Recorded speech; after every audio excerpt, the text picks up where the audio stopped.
Ito na yata ang pinakamasakit na real talk para sa mga congressman. Nasaan ngayon yung mga congressman kung todo o manu silfi kay Duterte noong nakaraang administrasyon bago mag-eleksyon? Nasaan kayo ngayon? Di ba proud kayo o ngayon nasaan kayo magsipaglabas kayo hindi kayo makapagpakita itatago nyo yung mga mukha nyo doon sa pinirmahan nyo na papel para i-impeach yung Vice President na sinuportahan nyo rin isang dakot kayong mga kurakot at ipokrito. Ang sabihin ninyo, mga congressman kung saan kayo maaring kumabig, kung sino ang nasa upuan, kung sino ang nasa kapangyarihan, doon kayo todo sipsip at todo himod tumbong. Ito ang full video panoorin. Tuntungan natin yung accountability. Dito mabubunyag, kayong i-record nyo na to ha. Maghanda na kayo ng mga record ninyo. Yan. Oh, tuntungan natin yung doon sa accountability na binabanggit. Binibira nila yung Office of the Vice President because of the confidential and intelligence funds. Wow! Wow naman! Wow naman! Yung mga congressman, binibira yung Office of the Vice President because of the confidential and intelligence funds. Wow! Ang galing! Sino ba ang nagbigay ng confidential and intelligence funds sa mga ahensya? Sino ang nagbibigay ng confidential and intelligence funds sa mga ahensya? Hindi ba mga congressman? Hindi ba kayo mga congressman, yung nasa kongreso, yung mga pumirma sa budget? Kayo ang nagbigay ng confidential and intelligence fund sa mga ahensya because it is your job to craft the General Appropriations Act. Included doon yung confidential and intelligence funds. Now, in 2023, hindi ba kayong mga congressman kayo?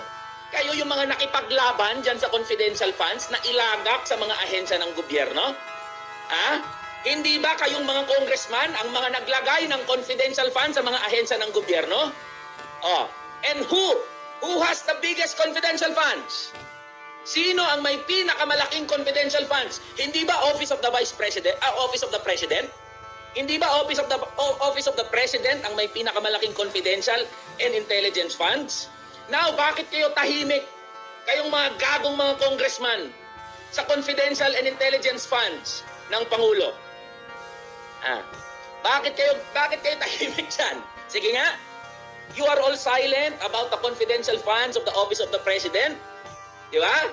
Wala man lang maka-point out. Walang maka-point out na ang pinakamalaking confidential funds ay nasa opisina ni Bongbong Marcos. Oh, kita ninyo, wala ngayong makapagsalita, walang nagpo-point out. 2023, Stella Kimbo. Oy, Stella Kimbuaya. Stella Kimbo, di ba nakipagpatayan ka para sa confidential funds na ilagay sa Office of the Vice President? Di ba, Stella Kimbo, pinagtanggol mo yung Office of the Vice President para sa confidential funds? Nasaan ka ngayon, Stella Kimbo? Nasaan ka ngayon? Tahimik kayo ngayon lahat? Nasaan ngayon yung mga congressman na kung todo pa picture kay Duterte nung nakaraang administrasyon bago mag-eleksyon? Nasaan kayo ngayon? Di ba proud kayo? Di ba proud kayo? Oh, ngayon, nasaan kayo? Magsilabas kayo ngayon. Oh, hindi kayo makapagpakita ngayon. Itatago ninyo yung mga muka ninyo doon sa pinirmahan nyo na papel para i-impeach yung Vice President na sinuportahan nyo rin. Isandakot kayo ng mga kurakot at mga ipokrito. Kita ninyo yan? May ganansya? Kung saan, sabihin ninyo kayo mga congressman, kung saan may ganansya, kung sino ang nasa upuan, kung sino ang nasa kapangyarihan, kung todo sip-sip kayo, kung todo himod tumbong kayong mga congressman kayo. Oh, kita ninyo, tahimik kayo ngayon lahat dyan. Yan ang number one hypocrisy nitong kongreso. Second, di ba ayaw niya sa korupsyon? Sabi niyo ayaw niya sa korupsyon, di ba? Kayo mga congressman kayo. Bakit sa 300 congressman? Bakit dyan sa 200 congressman na pumirma sa impeachment complaint? Okay. Dyan sa 200 congressman na pumirma sa impeachment complaint, ni wala isa sa kanilang nag-point out doon sa 100 bilyong piso na insertion sa DPWH.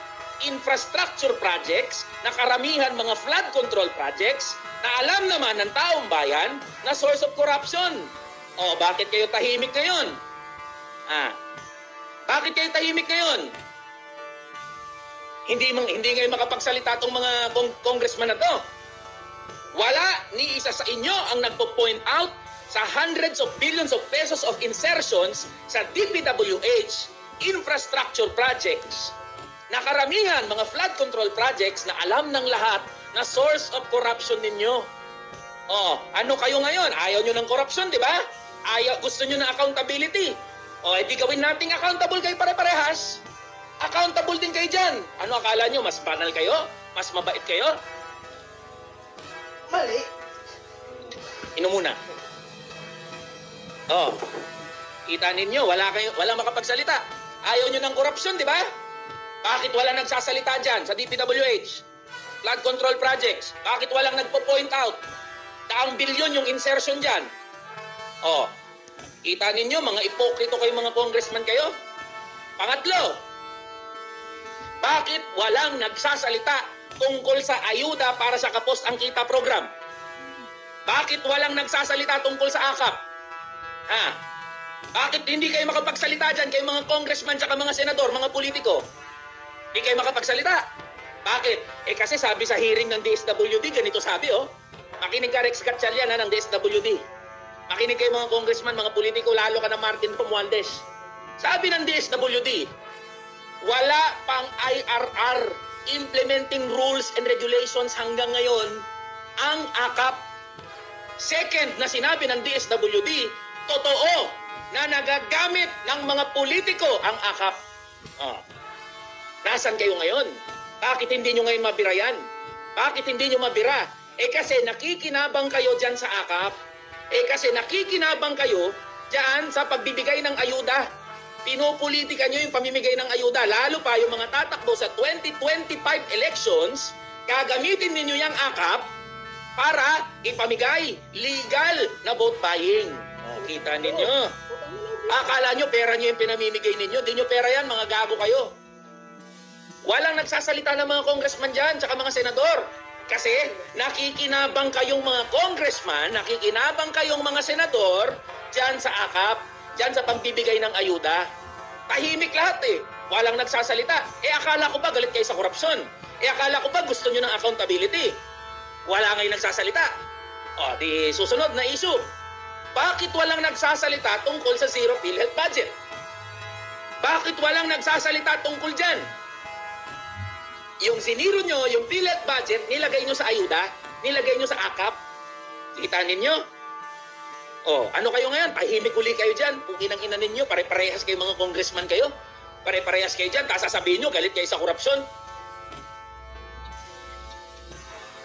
Sunod pa. Ang dami kong issue ngayon Galit na galit ako kanina pa Sunod na issue, mga boss. Bakit walang nagque-question sa 2025 national budget? Bakit hindi kayo ganun kaingay kayo mga congressman sa pananarantado ni Martin Romualdez ng mga congressman, ng mga senador sa 2025 national budget? Bakit hindi kayo mag-ingay? Pupwede naman palang imbestigahan. Pupwede naman pala nating ipatawag yung buong kongreso. Magbuo tayo ng mga komite. Magpatawag tayo ng mga hearing. Bakit hindi ninyo imbestigahan yung 2025 national budget? Kita ninyo? Kita ninyo problema dyan? Sasabihin nyo, you are for accountability? Galit kayo sa korupsyon? Sabi ni Mama. Sino mapapaniwala nyo dyan? Diba? Sino mapapaniwala nyo dyan ngayon? Isa pa. Pwede naman palang paspasin. Take note mga boss today is the last day of session of Congress. Take note of that. Today is the last day of session ng Kongreso. Inaspas nila. Pwede naman palang ganon. Pwede naman palang madaliin. Pwede naman palang pabilisin. Pwede naman palang papasukin ng mga putangin ng mga congressman sa Kongreso kung gugustuhin. Bakit hindi nyo paspasin yung paggawa ng batas para itaas ang sahod ng manggagawa, pababain ang presyo ng bilihin, buwagin yung provincial rate. Kita ninyo? Pwede naman pala yun eh. Pwede naman pala yun. Isilbi pala kayo. May silbi pala to eh. May silbi pala kayo mga congressman, pwede palang madaliin, pwede palang paspasin, pwede palang pabilisin. Bakit hindi kayo magmadali na pag-usapan ang issue ng taong bayan? Eh putang ina ninyo, anong mga pinag-uunan nyo? Pag-aawayan sa politika. Pag-aawayan ninyong mga politiko. Nagtuturuan kayo ngayon. Sino kaya ang mas kurap sa atin? Ang inang mga to, sino kayang mas kurap sa atin? Tuturo kayo. Ayun, mas kurap sa akin. Ayun, mas kurap sa akin. Turuan kayo ngayon yan. Diba? Eh akala nyo hindi kayo pare-parehas na kurakot. Akala nyo hindi kayo pare-parehas na mga tarantado sa buhay ng mga manggagawa, ordinaryong Pilipino. Tarantado. Diba? Magtuturuan kayo ngayon. Ito, tanggalin natin yan kasi kurap yan. Eh ikaw. Diba? Pag ako. Oh, kita ninyo? No? Tapos, ang gusto ninyo, ang gusto ng mga congressman na to, ang gusto nitong mga politiko na to, sumabay tayo doon sa gusto nila. Sumabay tayo doon sa pinaglalaban nila. Alam nyo, kayo mga congressman, kayong 300 congressman, yung 200 din na pumirma, hindi nyo mauuto ang taong bayan. Hindi nyo mauuto ang mga manggagawa. Kasi amoy na amoy, sa malayo pa lang, yung kaipokrituhan nyo. Paano nyo sasabihin na galit kayo sa korupsyon kung kayo mismo, mga kurakot? Putangin na mga to. Paano nyo yan? Paano nyo kami paniniwalain na galit kayo sa korupsyon kung kayo rin mismo, mga kurakot? Kaya pag sinabi natin, may mga nagko-comment, may mga nagko-comment. Sasabihin nila, ikaw pala, Eli, ano ka pala eh? Ayaw mo pala sa impeachment, gago! Linawin natin, kung gusto nyo ng impeachment, maging patas tayo. I-impeach natin lahat. Imbestigahan natin lahat. Imbestigahan natin ang presidente, ang vice-presidente, ang kongreso, ang senado. Tignan ko kung bukas may matira na nakaupo sa gobyerno. Wala! Kung ayaw nyo sa korupsyon at gusto nyo tanggalin lahat ng kurakot, bukas walang nakaupo sa gobyerno. Tangina mga to eh.